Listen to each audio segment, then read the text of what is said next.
कोणाचं काम केलं नाही असं मला तरी वाटत नाही. याच्यापैकी जर असेल तर त्यांनी उभं राहून सांगावं की गेटे साहेब कार्यतत्पर नाही आहेत. मॅडम मी सांगते गेटे साहेब कार्यतत्पर नाही आहेत. काय आपण चावडीवर उभे होत अशातला प्रकार आहे की चावडीवर असतात, गावच्या चावडी बसलेले असते. बोला तुम्ही, मी उठलो बोललो, पाटल बोलतो, पाटलाचे चार असतात. मागच्या दरवाजेतून येणारे लोक खूप बोलत असतात. पॉइंट ऑफ ऑर्डर मॅडम, मी पुढच्या सन्माननीय सदस्य कोण पुढच्या दरवाजाने किंवा पाठच्या दरवाजाने मी पुढच्या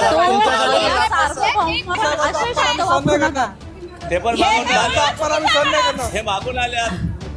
मी सांगतो ना, हे मागून आल्यात. सगळ्यांना जास्त करून अनुभव असल्या कारणाने जर ज्येष्ठ कोण बोलतंय तर पॉइंट ऑफ ऑर्डर घेऊन बोलावं. उगाच असं सगळ्या गोष्टीचं ज्ञान असल्यासारखं उगाच उठून बोलायची गरज नाही. की ज्याला ऑब्जेक्शन असेल त्यांनी उठून बोला. मी बोलली, मी काय बोलली का वेगळं बोलायला पाहिजे होतं, डायरेक्ट बोलायचं नव्हतं. बोलली माझं ऑब्जेक्शन आहे, माझं काम नाही झालं आणि नंतर मला बोलण्याची संधी द्यावी, हे सुद्धा बोलली मी. जर सदस्यांना ऐकायला येत नसेल तर मशीनी द्या. मशीनची आणि डोक्याच्या सन्माननीय सदस्य, मशीन आम्हाला वापरायची की नाही ते आम्हाला सन्माननीय सदस्य आपण पॉइंट ऑफ ऑर्डर घेता उठला. त्याचीच गरज आहे तुम्हाला. का कशाला सन्माननीय सदस्य कशाला गरज आहे? कशाला गरज आहे? आधी समजून घ्या. सन्माननीय सदस्य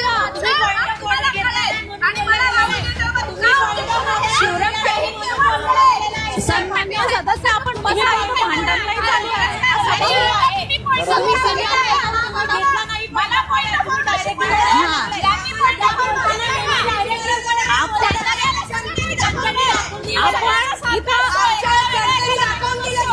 आपण इथं इलेक्शन खेळायला, निवडणुका खेळायला जमलो नाही, लोकांचे प्रश्न सोडवायला जमलोय. त्याच्यामुळे त्याच विषयी बोला आणि